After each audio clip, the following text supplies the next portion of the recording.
Good morning, Rory. Thank you so much for taking some time out of your schedule to talk with me today about music education, especially intercultural music education and the benefits on young children learning music from cultures which are different from their own. So, just to get started, can you please tell me about your career in music and in music education? Sure. Well, first of all, thanks so much for having me with you here today. I'm really excited to talk about music and the arts and just the influence and impact it's had on my life, and consequently, how I've been able to interface with so many others who have been moved by music. What's interesting, I've been involved in music education for a very good portion of my life. What's interesting is my life has really been in two major artistic segments. The first segment was actually being a scriptwriter in the entertainment industry and writing scripts for both film and television. The second part of my career, which is probably even a little longer than the first part, has been involved in music and the arts. And as a part of that, it was interesting. It started out as I'm going to take a break from the entertainment industry. My wife and I were going to go visit her family in Denver, Colorado, just for 6 months. And then I was coming back to LA to resume my entertainment career. But lo and behold, as life would have it, sometimes you go in a different direction. And what I found myself while I was in Denver, Colorado, was part of a conversation of starting the first elementary music and arts program in Denver public schools. And because I had a background in art education, because I had a background in entertainment, they wanted me to be part of this committee to create and develop the first elementary music and arts program in Denver public schools. And so I was a part of that and then served as the school's first artistic director of that program. And a big part of that was the music component. We happened to have two music teachers on staff and developed the program from there, ensuring that every single child in grades 3, 4, and 5 would have music as part of their curriculum. That was pretty unheard of back at that particular time. And what excited me about that, because this school, it was the Smith Renaissance School of the Arts, because it was serving many underserved young people socioeconomically, and they just didn't have, the exposure that other kids had. It really put them in a much stronger position to continue their artistic and musical careers beyond elementary school, because many of those kids would then audition for the Denver School of the Arts. And after spending 4 years at that elementary school, I went to the Denver School of the Arts, and it was incredible in that this school, grades 6 through 12, right, exposed kids to artistic experiences that they could have never imagined. And my students from the elementary school were better prepared because guess what? They could play the flute, they could play the violin, they could play the guitar. They were able to audition with confidence and get into that particular program. And what was interesting, when I went to the Denver School of the Arts, for all of the beauty of the school, one thing it was lacking was cultural diversity, ethnic diversity. And in the years that I was there, what was it, 7, 8 years that I was there, we went from ethnic diversity from 6% to nearly 40%. And when you talk about that kind of diversity growth, you start to see that reflected in the kinds of art that is being demonstrated by those students. So now you are having young people coming from other walks of life, other countries, other cultures, other experiences, and they're bringing that music, they're bringing that art to the school. And so no longer were we just, involved in just traditional music and arts, but now it was so much more broad in terms of what the kids were experiencing. It was the very first time that I actually listened to a kalimba being played in person, and I'm like, what kind of instrument is this? And I didn't even realize that that was really part of my own African culture, right? But I had not been exposed to that because I didn't have African students as part of this artistic experience. And it was just so broadening for even my perspective to, hear and see students play instruments, sing songs from other parts of the world. That's when I really was exposed, having Brazilian students as part of our curriculum, listening to bossa nova music, right? Because it was very popular in their culture. And I'm like, whoa, this is some serious stuff. Well, I went from the Denver School of the Arts and having spent, 11 years in Denver, Colorado, being recruited to the Duke Ellington School of the Arts in Washington, D.C.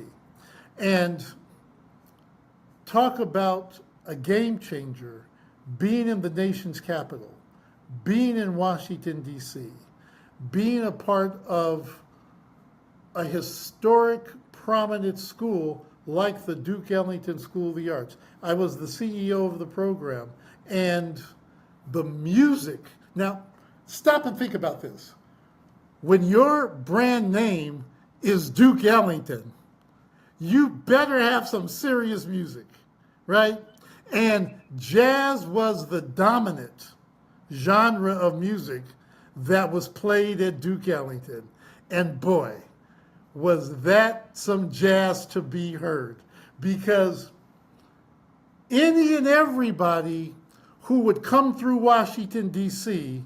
would come to the Duke Ellington School and sit in on those classes, would sit in on sessions with those young people, and they would jam. And I'm talking about people like Wynton and Bradford Marsalis would swing by when they were in D.C., come by the school and just jam with the kids. That was an incredible experience, particularly for those young people, to have a Wynton Marsalis right there on his trumpet playing with you, right? And, sharing notes, providing directions. Our partner was the Kennedy Center. And as you know, the Kennedy Center represents the finest in music, not just in this country, but from around the world. And I was exposed to, my students were exposed to concerts, experiences, talkbacks, sessions with those global musicians, both classical, jazz, pop, you name it, musical theater, Broadway. They were all there, and it was so rich, it was so live. I can't even begin to describe it. I think one thing that really resonated with me was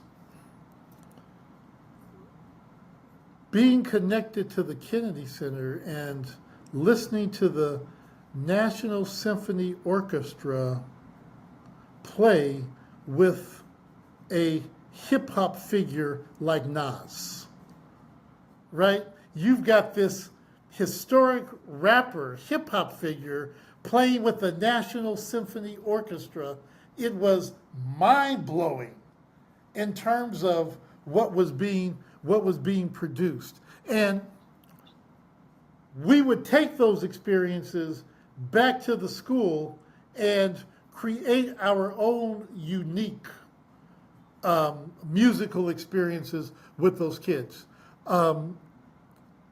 That was fascinating in the sense that I got a chance to meet some of my favorite and influential musicians. During the time I was in D.C., it just so happened it was during the time that Barack Obama was president. And when he was running for president, his theme song was actually from Stevie Wonder, right? And Stevie actually came to D.C., did a benefit concert at the Kennedy Center, and the Obamas actually came to the show. What was fascinating about that? Yes, the show was incredible, right? Stevie played for 3 hours, and the show was absolutely incredible. But was more incredible than even the show was that the next day, Stevie got up, came to the school, did a master class with the students, and spent a half a day with the young people just talking about his journey in music, talking about his experience, talking about what inspired him to write the music that he did. And you're talking about a musician who won Record of the Year, 3 straight Grammys for Record of the Year, during his career, one of the most prolific artists of all time, sitting there with me and my kids. And then he came to my office, and Eli, oh my gosh, we just sat and talked. And here's the thing. Yes, we talked about music. And I actually had a piano in my office, right? And we'll talk more about, I grew up, with the piano. But I learned so much from Stevie Wonder in 15 minutes than I think I learned for years with other instructors, just witnessing his talent, his technique, and everything else. But not only did he show me some things musically, we just talked about life. And when you get into the humanity of a musician, you talk to someone who is looking at life through a completely different lens than how other people may see life. And music is that filter through how they're looking at life. And it was just fascinating. And I was just awestruck, to be quite honest, and have the good fortune of not only having that experience of Stevie coming and helping us to raise $1 million in the benefit concert, but spending time with the students and spending time with me. And we became friends after that and stayed in contact. So he became part of my life even after that. Interestingly enough, when I eventually left the Duke Ellington School of the Arts, I came out to Los Angeles and served as the Senior Executive Director of Arts Education for LAUSD. And what was mind-blowing about that experience was all of the cultures that Los Angeles represents. We had young people from representing the entire globe, right? So you think of Los Angeles and you say, yeah, you have a lot of Spanish speakers, but none of those Spanish speakers are coming from Mexico, right? You've got them, they're coming from Spain. They're coming from Brazil. They're coming, from countries and cities in South America.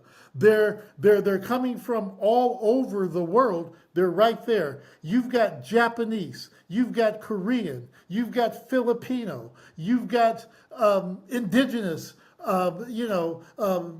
American Indians. You've got all of these cultures and people. You've got African American. You've got just everyone. You've got this melting pot of cultures. And with that, you've got this exploding experience when it comes to music.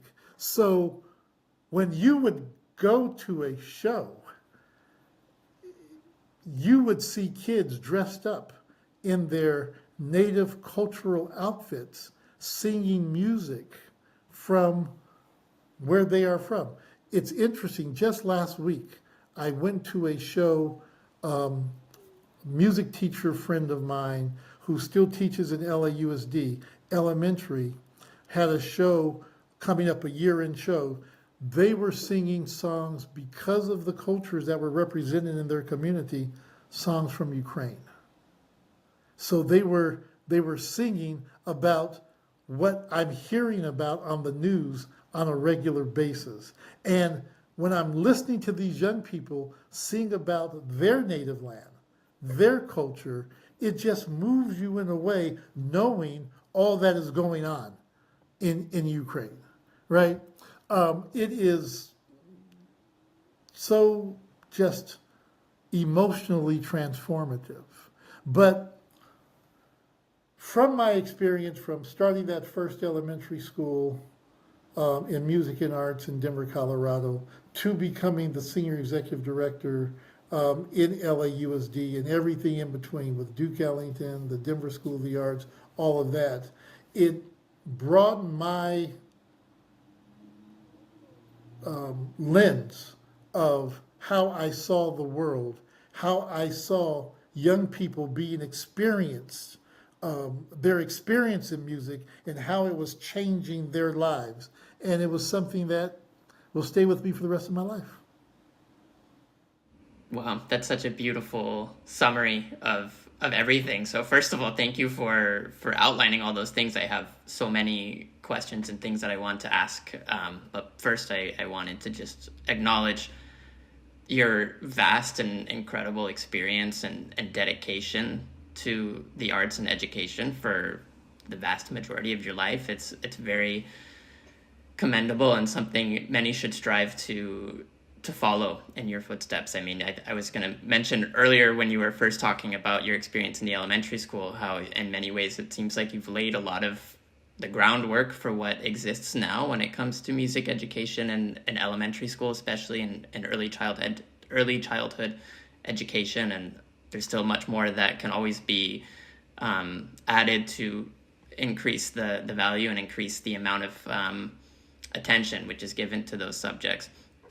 And when you were talking just throughout the whole time mentioning all these really transformative experiences that you had with Stevie Wonder and Wynton and Branford Marsalis coming to the Duke Ellington School, it made me think of something you touched on, which I think you said, the humanity of being a musician, just the personality traits that come with being a musician that are not necessarily directly related to what scales you know how to play or how many styles of music you can recognize by ear, but the elements of being human which are associated with that. So I kind of want to talk about that particular subject and get your perspective on why organizations like Bloom Arts Foundation and programs like Futures in Tune are important to develop those kinds of skills, using music as the vehicle to achieve that. Yeah, and you bring up a really good point, because the earlier that we can introduce, well, put it this way. We grow up with music, right? From the moment we're born. And when a child is born and that doctor kind of spanks the behind of that baby and they cry, they put out the sound, they're creating music right then. We don't think of it necessarily that way, but that's music. That sound is so critically important, and it's the first thing that is introduced to a baby is that sound, that music that is made. It is so important for students to acknowledge that experience of sound around them, right? Because that sound is the sound of life. That is music. It is the sound of life. And that begins the very first day you are born. And the sooner we can begin to acknowledge that, to begin to explore that, to begin to harness that, then music will stay a part of our lives forever in a very conscious way. It's going to be with us even if we don't consciously acknowledge it. But when we are consciously aware of it, then we are even more greatly influenced by it, and we recognize its value in a completely different way. That's why these organizations that begin working with young people in, TK and pre-K, kinder, it is so important. It doesn't, to the average person, seem like, well, this is not advanced music education in the sense that, I think of teaching a kid an instrument that may happen years later. But what they are experiencing is that raw foundation of acknowledging that sound and the movement that that sound brings, and the joy that that sound brings, and the laughter that that sound brings. Because associating all of those emotions with sound and music is something that you keep coming back to later in life. When I want to get into my happy spot, what do? I turn on the music because it brings me back to those sounds that were introduced to me at a very early age. It is music that brings joy to our hearts, right? It's interesting because I grew up I was a kid during the civil rights era, right? During the 1960s. I recognize, and it had been said by musicians back then, it was music that actually helped to bring cultures together. Because guess what? Everybody loved the Motown sound. You could be black, you could be white, you could be of any culture. You loved that sound. That music brought people together. It used to be where there could only be white-only audiences or black-only audiences. By the time music had infiltrated everyone's spirit, those barriers came down and we began to enjoy music together. So the earlier you can start bringing that unifying sound, that unifying musical culture into our lives, that's a game changer. That means everything. I'll tell you, I plan to come to Spain to visit, right? I don't know everything about the culture. I, speak little of the language, but I tell you, I will understand what the music is speaking to me when I hear it, when I come to the country. It doesn't matter that I may not understand the actual words that are being spoken, because music is deeper than just a lyric. It is a feeling that infiltrates our spirit in ways that I can hardly comprehend. And it just brings us together. And while you may not know the songs of that culture, you certainly feel those songs, and you can feel the emotion behind those songs, and you smile and you go, yes, I get it. right? We start getting it from day one. And that is why those music programs that really focus on very young children are so monumentally important, because when you capture anything early, it is something that stays with you for the rest of your life. Yeah, I mean, I couldn't agree more with that. And the example of Spain got me thinking too, that I mean, living here, I have a lot of friends who are from here, who have grown up here, and in many cases have not been outside of Spain.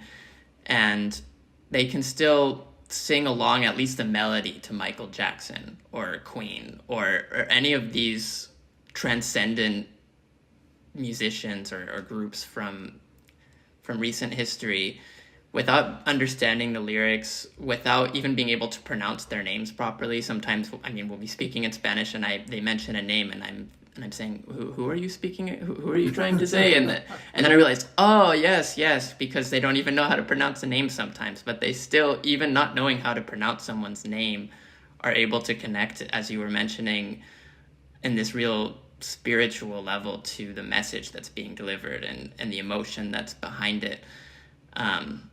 And I think you really nailed it with mentioning how important it is at a young age to be exposed to these kinds of experiences, because also at that age, I think it's hard even to create mental barriers and to distinguish between any kind of hierarchy or superiority or inferiority between things that you're being exposed to, because at that age we're all so receptive to new things and curious by nature. So yeah, that was, I mean, just making me think of so many things. A good friend of mine mentioned this concept of music being a cultural icebreaker, that you can be exposed to a particular country from somewhere in the world through their music, having never even heard about anything about that country's culture or history or food or anything, and you can hear a song, and that kind of gives you this icebreaker as like a first step through the door to getting to understand a little bit about that country or a little bit about the culture that the music represents. So again, shifting gears a little bit, I want to get your perspective on specifically that topic of having children exposed to music from cultures on the other side of the planet that they've maybe never even heard of, and why you think that is important as its own thing. Sure. And you know, it's interesting because as time has passed, the world has gotten much smaller, right? I mean, I think of, again, you know, I was born in the 50s and grew up in the 60s, and you kind of, you know, lived in your particular community. You only traveled so far. You didn't know people from all over, you know, even your own state, your own country, let alone, you know, what you saw of the rest of the world were in short little sound bites and video clips on the national news, which lasted 30 minutes back then, right? So you might see a few seconds of another country, and it usually was associated with something negative because some war was going on or whatever the case may have been. And that's how you saw, you know, the rest of the world. But today, we live in a different structure in that the world is much smaller. Technology allows us to go to other parts of the world very easily. And, you know, not just during difficult or negative times, but, you know, we can go to other parts of the world and see a lot of the beauty of other cultures and experience that. And the music is something that allows us to experience that beauty of other places. And I think that by having that worldwide experience of hearing music from other cultures, it actually allows us to tap into that unique spirituality of that country without even having to officially go there to, listen to music. Let me put it this way. Not long ago, my wife surprised me. One of my favorite places to go to is Disneyland, right? And, of all the exhibits and experiences at Disneyland, and here I am, a full-grown man, right? What is my favorite ride? Well, It's a Small World, right? And I love It's a Small World because it takes me on this global journey to other cultures. And in that short ride in the boat around the water, I am seeing the culture through its fashion and the culture through its music and the joy that brings to life. And after I go through that exhibit, I always get out and I think about where other people live, how their music is such a part of their lives. I think about of the experiences I've even had here in the United States, whether it be my favorite movie, my favorite TV show, my favorite cultural or social experience, it's all connected to music. Eli, when I was a kid, my favorite movie was The Sound of Music, starring Julie Andrews, I think was her name, as the actress. And they were in Nazi Germany, right, during that particular time, living in Austria, right, when, Germany was, going from country to country, taking them over. And what bonded that family together, what kept them together, was their love of music. And it was the music that ultimately helped allow them to escape from death and making it back to freedom. And I watched that movie over and over and over again. And I dreamed of going to Austria just to hear the music that was being sung, that was being played. And I'm just like, wow, that was life-changing for me as a kid, being exposed to that particular music. So yes, it is very important that we move beyond just ourselves. And what's interesting, living here in the United States, particularly as a Black American in the United States, I am reminded that one of our contributions culturally to the musical experience, jazz, right? That was born out of the Black community, the Black experience. And it transcended and traveled throughout the entire world.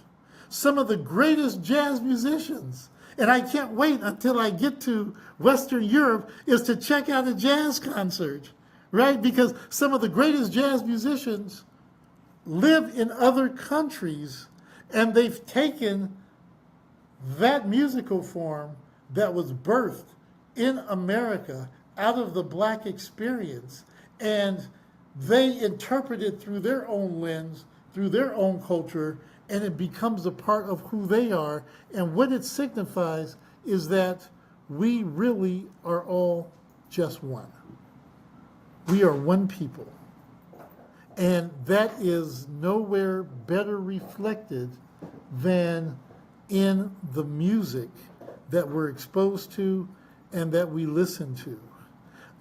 And just like jazz was birthed in the United States, you can go from country to country and listen to the musical forms that were birthed from those particular countries. And just like jazz, that music from any country you want to name makes its way to the shores of the United States. And we too are influenced by that music. We get a feel for that culture. We interpret that, and it becomes a part of our life. So when I'm listening to a flamenco player playing the guitar and singing, I just think that's part of the music I grew up with, right? It may not be from my culture, but it is my culture because it's all one. And that is what I love so much about music. It really allows us to recognize and to really think about the fact that we are all connected. We are all related. We are all brothers and sisters through the music that we explore. And, the more globally affluent you are in music, and you don't have to, again, understand everything about that culture. You don't have to be able to play every instrument that comes from that culture, but you can appreciate that music and that experience, and it's life-changing. It really is. I can't say it any better than you did. The idea of music making us all one and how we are all one, and music is such an effective way for people to understand that and to see where the similarities exist between people from opposite sides of the planet with different languages, different cuisine that they eat. By listening to a song about a particular theme like struggle or love or oppression or victory or anything, people can feel those kinds of themes aligning and feeling a connection across cultures. So thank you for sharing your perspective on that, because I think that's what the world needs in a time like this more than ever, and has always needed more of, is more understanding between people across different parts of the world to understand that we are all the same. We're all human. So just to wrap up, one final topic, which is unrelated to the theme of the conversation, but I was curious if you wanted to mention a bit about the book which you are working on. Oh, yeah. Very excited to share. And it's interesting because I've had a relationship with the musical group Earth, Wind, and Fire that began, 8-tracks were still popular. I had an 8-track player in my car back in the day. It was the 1970s. I was in high school, right? And a group that, was one of my all-time favorites from the time I was a 10th grader in high school was the group Earth, Wind, and Fire. And what I loved about Earth, Wind, and Fire was that their sound was not just an American music sound, but it came from all over the world. You see influences of Latin music. You see influences of African music. You see influences of music from all over the world. And I love that about them in that respect. And the album I was introduced to from Earth, Wind, and Fire was called Open Your Eyes. It was, I think, 1974 may have been the year. It was called Open Your Eyes. And that music opened my eyes just to a whole new sound, to their way of thinking about the beauty and the possibilities of what people could experience in this world. And it was all reflected in their music. And, one of the original music members of that group is Ralph Johnson, who is the percussionist, the drummer of Earth, Wind, and Fire, along with Verdine White, the bass guitarist, and Philip Bailey, who has that beautiful falsetto voice, right? Those are the three living original members of the group. Obviously, a group founded by Maurice White, who was Verdine's brother, and he began that group in the late 1960s, and they rose to national, international acclaim. Well, I have the good fortune of being able to put that story on paper regarding members of Earth, Wind, and Fire. And it's a transformative experience because, yes, they're incredible musicians, but beyond that, it's the message of the music that really resonates with not only me, but with millions of fans around the world. You're talking about a group whose music is played somewhere in the world every 93 seconds. Their music is being played somewhere in the world. They have been a group that has been around for, 53 years now? And they are still playing, still going strong.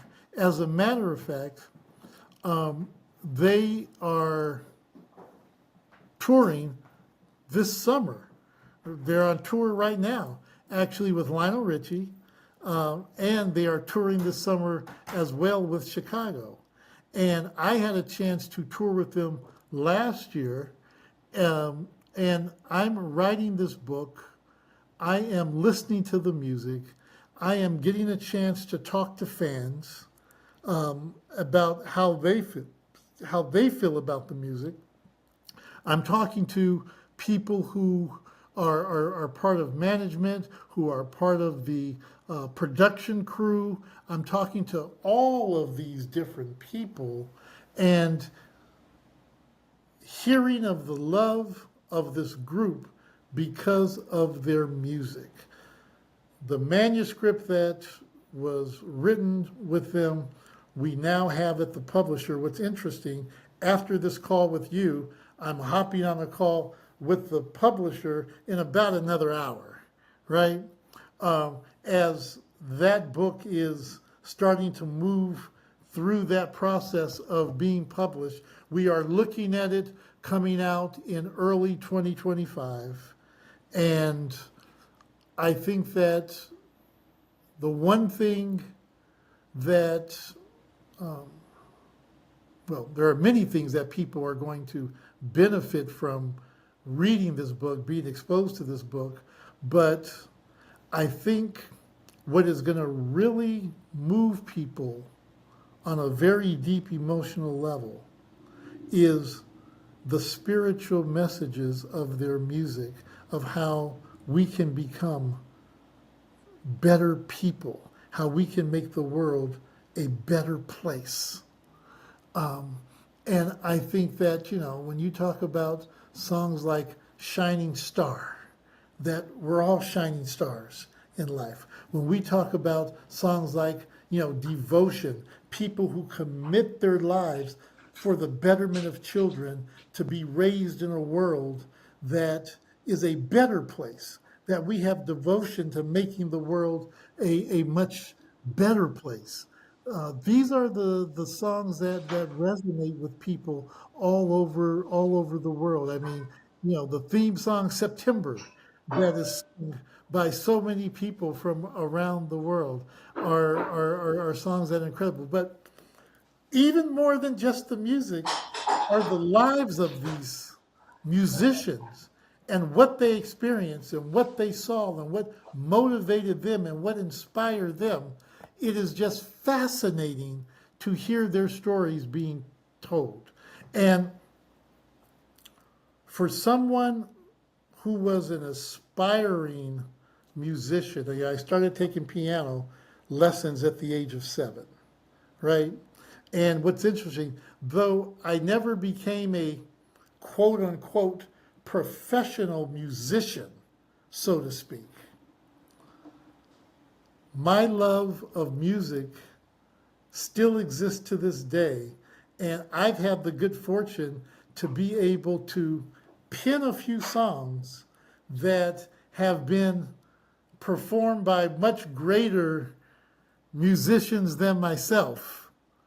And I'm like, wow, that is something that I had the kernels of these creations of a song. I could lay down certain melodies. I could write certain lyrics. And then I could share that with an even more talented and accomplished musician. And they could take what I did and really take it to another level. You know, it's fascinating, Eli, because Michael Jackson didn't play an instrument. He didn't play it. It was all in his head. And, you know, he could spit out the sounds and the beats and write the lyrics and have you listen to the melody, and other musicians would take what he originated and further develop that. And it's like, he's one of the most recognized musicians still today from around the world. And this is a guy that didn't actually play an instrument in that regard, but his life embodied music. His soul embodied music. His spirit embodied music. And that is what people remember. You know, I always thought about during the heyday of certain musicians when they go on these worldwide tours. They're going to other countries, whether it's Japan or Europe or Africa or wherever they're going around the world.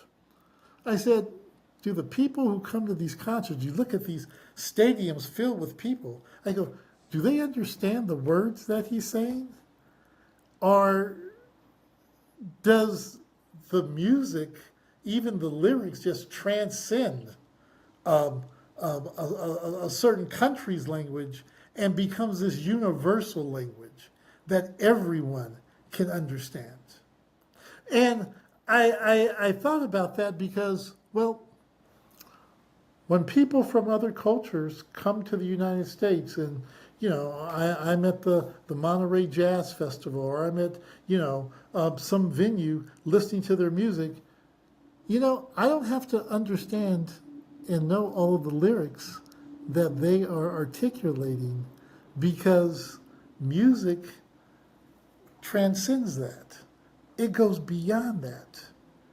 And it's one of those things that kind of defies human translation, in that everybody can get it whether you speak the language or not, because it's something that, you know, gets embedded in your soul.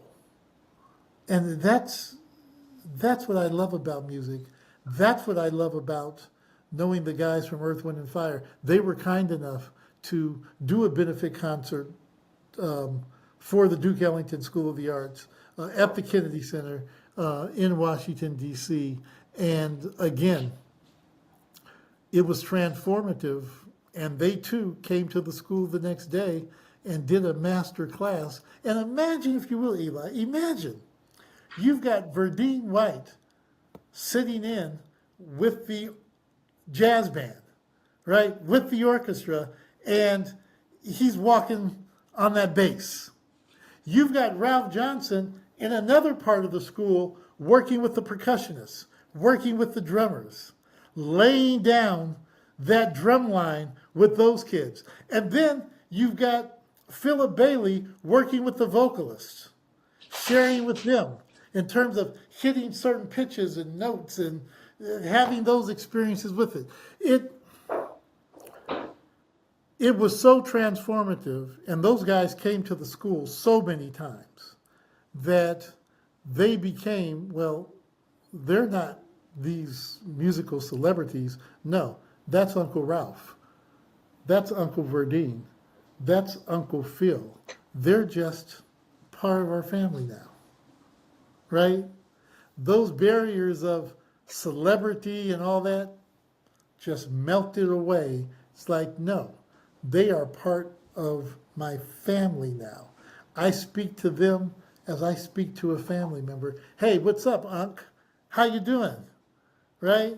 And that's what music has the capacity to do, to loosen that formality and bring us into an interpersonal relationship with one another through that sound, through that music, through that pop on the butt, and you have that scream and you go, ah, that's humanity. I love it. Yes, I love it too. That's very special, that experience that you're able to share and that you've had. I am very excited to get a hold of this book in 2025. And yes, you're absolutely right that September especially is an international anthem at this point. I mean, you can hear it anywhere in Spain, anywhere around the world, I'm sure as well. So yes, thank you again for sharing all the amazing perspectives about music and education, and for all the work that you're continuing to do. So thank you very much, Rory. I thank you very much, and I look forward to coming to Europe. I look forward to coming to Spain and checking you out, and you're going to take me to some musical experiences while I'm there. Absolutely. Okay? Can't wait. We will definitely check some things out. And you know what? I know I'm going to experience some things that are different from my culture here, but I think what I'm going to be probably pleasantly surprised about are more of the similarities that I'm going to discover in people, in their spirits, in how they connect with one another, and how music plays a part in their lives. Those are similarities that I think I'm going to discover and say, you know something? Wow, we're more alike than we're actually different, even though we're thousands and thousands of miles away from each other in a different culture, speaking a different language. But because of music, we're more alike, and we're that one that we speak about that's so important in our global society. Yes, absolutely. Couldn't agree more. Thank you again for taking the time.